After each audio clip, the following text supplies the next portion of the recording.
প্রতিদিন একঘেয়ে জীবন, সকালের সেই একই রুটিন, দিনের শেষে শূন্যতা। ভাবছিস তোর জীবনে বদল কেন আসছে না? কারণ তুই এখনো কিছু নতুন করিসনি। এবার সময় হয়েছে তোকে বলতে হবে নিজেকে, তুই কিছু নতুন কর। কারণ নতুন না করলে জীবন পুরনো হয়ে রয়ে যাবে।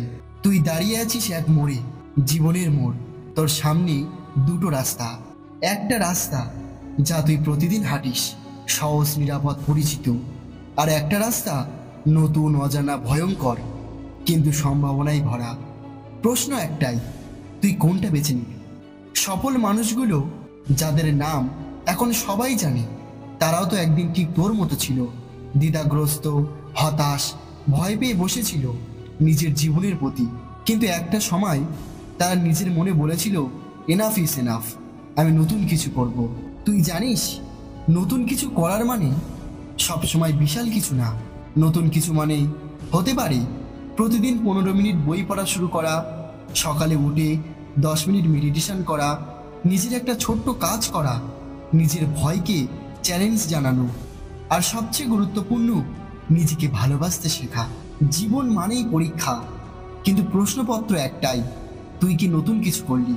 একটা গল্প বলি। একজন ছেলে, নাম ছিল রাহুল। প্রতিদিন সকাল 9টায় ঘুম থেকে উঠত, কলেজ যেত, ফিরে এসে মোবাইলে সময় কাটাতো, রাতে খেয়ে ঘুমিয়ে পড়তো। তার দিনগুলো কাটছিল, কিন্তু জীবন দাঁড়িয়েছিল। একদিন হঠাৎ সে বুঝলো, আমি যেটা করছি সেটা তো সবাই করছে, তাহলে আমার আলাদা কি? সেই দিন থেকেই সে ঠিক করলো প্রতিদিন কিছু নতুন করবে। প্রথম দিন সকালে উঠে সে নিজের চিন্তাগুলো লিখে ফেলল। দ্বিতীয় দিন সে 10 মিনিট হাঁটতে বেরোলো। তৃতীয় দিন একটা অনলাইন কোর্সে ভর্তি হলো। এই ছোট্ট ছোট্ট নতুনত্বগুলো মিলিয়ে 1 বছর পর তার জীবন একেবারেই বদলে গেল। সে এখন নিজের একটা কোম্পানি চালায়, নিজের লেখা দিয়ে অনুপ্রাণিত করে হাজার হাজার মানুষকে।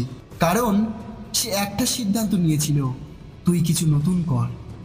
নতুন কিছু করতে ভয় লাগে, স্বাভাবিক।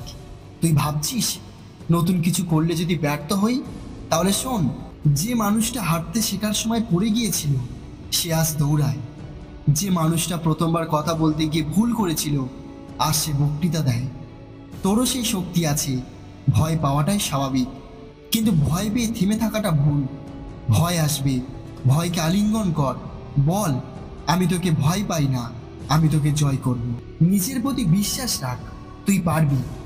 সফল হতে চাইলে নিজের উপর বিশ্বাস রাখাটা সবচেয়ে জরুরি।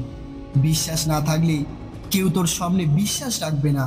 তুই যদি নিজেকে বলিস আমি পারবো না, তাহলে সত্যিই পারবি না।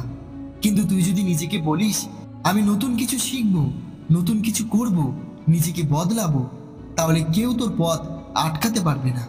নতুন কিছু মানেই বাঁচার নতুন অনুভূতি। নতুন কিছু মানেই নতুন আশা, নতুন রক্ত চলাচল, নতুন স্বপ্ন।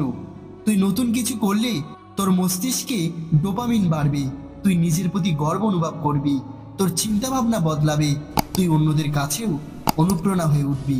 আজ যারা তোর দিকে তাকিয়ে হাসে, কাল তাদেরই চোখে তুই একজন উদাহরণ হবি। কেবল একটাই শর্ত, তুই কিছু নতুন কর। তোকে আজই শুরু করতে হবে, এখনই। আচ্ছা, কাল থেকে করব, এই কথাটাই তো তোর সবচেয়ে বড় শত্রু। কাল বলে কিছু নেই, সব কাল আজকেই শুরু হয়। তুই আজই ঠিক কর, একটা নতুন স্কিল শিখবি, একদিনে অন্তত 1 পৃষ্ঠা বই পড়বি, নিজের স্বাস্থ্য নিয়ে ভাববি, প্রতিদিন অন্তত একজনের সাথে হেসে কথা বলবি, নিজেকে আরো ভালো মানুষ হিসাবে গড়ে তুলবি। তুই যদি সত্যি নিজের জীবনে বদল আনতে চাস, তাহলে নিচের চ্যালেঞ্জটা গ্রহণ কর। আগামী 21 দিন প্রতিদিন কিছু না কিছু নতুন করবি। এটা হতে পারে নতুন এক্সারসাইজ, নতুন অভ্যাস, নতুন বই, নতুন লক্ষ্য, নতুন চিন্তাধারা। 21 দিন পর দেখবি তুই আগের মানুষটা নেই, তুই বদলে গেছিস, আর সেই বদলটা হবে স্থায়ী। তুই তো তোর জীবন গল্পের নায়ক। তুই যদি নিজের জীবনের দায়িত্ব নিজে না নিস, তাহলে অন্য কেউ এসে লিখে দেবে তোর গল্প। আর তখন সেই গল্পে তুই নায়ক হবি না, হবি পার্শ্ব চরিত্র। তাই আজই তো নিজের কাছে প্রমিস কর, আমি আর একঘেয়ে থাকবো না, আমি নতুন কিছু করব, আমি গড়ব। যেদিন তুই নিজেকে জিজ্ঞাসা করবি আজ আমি নতুন কি করলাম, সেদিন থেকেই তোর জীবন বদলাতে শুরু করবে। তুই যদি নতুন কিছু করতে না চাস, তাহলে পুরনো কষ্টগুলোই বারবার ফিরে আসবে। কিন্তু তুই যদি একটু সাহস দেখাস, নিজের ভিতরে আগুনটাকে জ্বালাস, তাহলে তোর জীবন নতুন গল্পে রূপ নেবে। তাই আর দেরি না করে নিজেকে বল, তুই কিছু নতুন কর, তুই পারবি, তোর মধ্যেই সব শক্তি আছে। তো বন্ধুরা, ভিডিওটা ভালো লাগলে একটা লাইক করে দাও, আর এই ধরনের আরও ভিডিও পেতে চ্যানেলটি সাবস্ক্রাইব করে রাখো। ধন্যবাদ।